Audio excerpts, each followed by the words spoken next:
अजीजा खानम, अम्मी रुकिए। तुम मेरी बेटी के जहन में जहर भर सकती हो मगर मुझे धोखा नहीं दे सकती। तमीज से बात करो। मैं या तुम्हारी पोती अजीजा खानम, ऐसा कोई दिन नहीं गुजरता कि जिस दिन तुम कोई साजिश ना करो। आज सुबह ही तुम्हारी वजह से अपनी बेटी की तलाक की खबर सुनी है। अजीजा खानम, एक एक करके तुम्हारी सारी साजिशें नाकाम हो रही हैं। जमाना बदल गया मगर तुम ना बदली सुल्ताना। मैंने ये शादी दानिस्ता करवाई थी और अब मैं ही इसे खत्म कर रही हूँ। बेहतर होगा कि तुम इस मामले में ना पड़ो और नहीं अपनी बेटी को इन साजिशों में घसीटो। तुम्हें क्या लगता है ये कहकर तुम्हारी जान छूट जाएगी? एक दिन मीरान भी तुम्हारे खिलाफ खड़ा हो जाएगा और तुम्हें खबर भी नहीं होगी।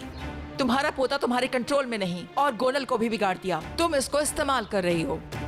तुम मुझे धोखा नहीं दे सकती, मैं नहीं होने दूंगी। अम्मी बस करें, मैंने आपको बताया था कि ये मेरा फैसला है। क्या जमाना आ गया है। पहले माँ अपनी बेटियों को अच्छे बुरे के बारे में समझाया करती थी, लेकिन आज एक बेटी अपनी माँ को समझा रही है। चलो बेटी, अपनी माँ को संभालो और कमरे में ले जाओ। इन्हें आईने के सामने खड़ा करके जरा होश में लाओ और याद दिलाओ कि ये कौन है।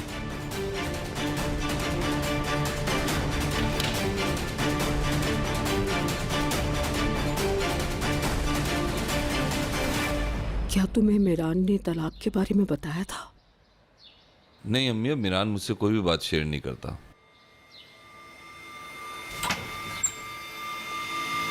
दादी,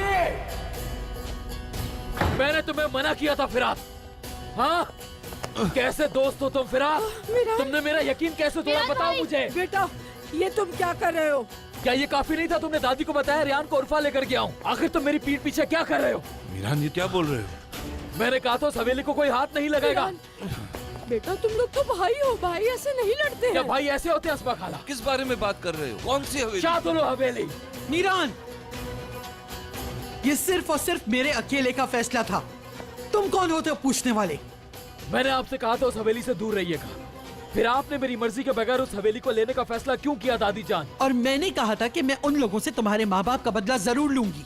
मैंने कहा था कि उन्हें जला डालूंगी। मैं यही करती आई हूँ और यही करती रहूंगी। मैं जानता हूँ आपने मुझे इस रास्ते पर क्यों लगाया दादी जान। अगर ऐसा है तो ऐसा ही सही। हमारी तकलीफ एक ही है, पर अब से हमारे रास्ते अलग अलग हैं दादी जान। क्योंकि हर फतह के बाद आपकी हिर्स बढ़ती जा रही है। आपकी नफरत ने सब कुछ तबाह कर दिया है। इंतकाम की आग में अंधी हो चुकी हैं आप। कुछ भी कर ले काफी नहीं होगा, लेकिन आज के बाद से मैं आपको बेगुनाह लोगों को सजा नहीं देने दूंगा। मेरा दुश्मन सिर्फ और सिर्फ खिजर शाहदोलो है, ना गुल, ना उसकी माँ, और रेहान तो बिल्कुल भी नहीं। क्या आप जानती हैं मैंने रेहान को शादी के लिए प्रपोज किया? या तो मैं रास्ता भटक गई हूँ या फिर तुम मीरान। तो तुम अब अपने वादे से पीछे हट रहे हो, है ना? चाहे तुम्हारे माँ बाप की रूह को कितनी ही तकलीफ क्यों ना पहुंचे। माँ बाप की रूहें तड़पती रही, तुम्हें कोई फर्क नहीं पड़ता। तुम्हें तो दुश्मन की बेटी से शादी करनी है। चाहे कुछ भी हो जाए मैं शादी करूंगा उससे।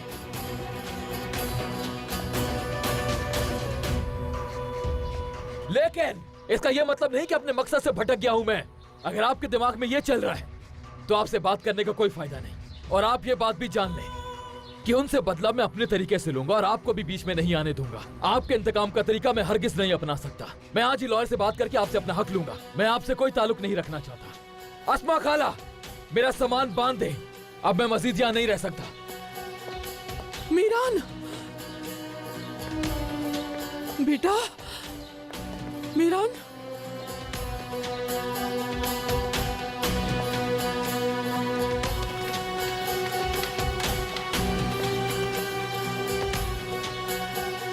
मीरान ने अपने गले का फंदा निकाल लिया है अजीजा खानम। अल्लाह आपको लंबी जिंदगी दे नई चालें चलने के लिए।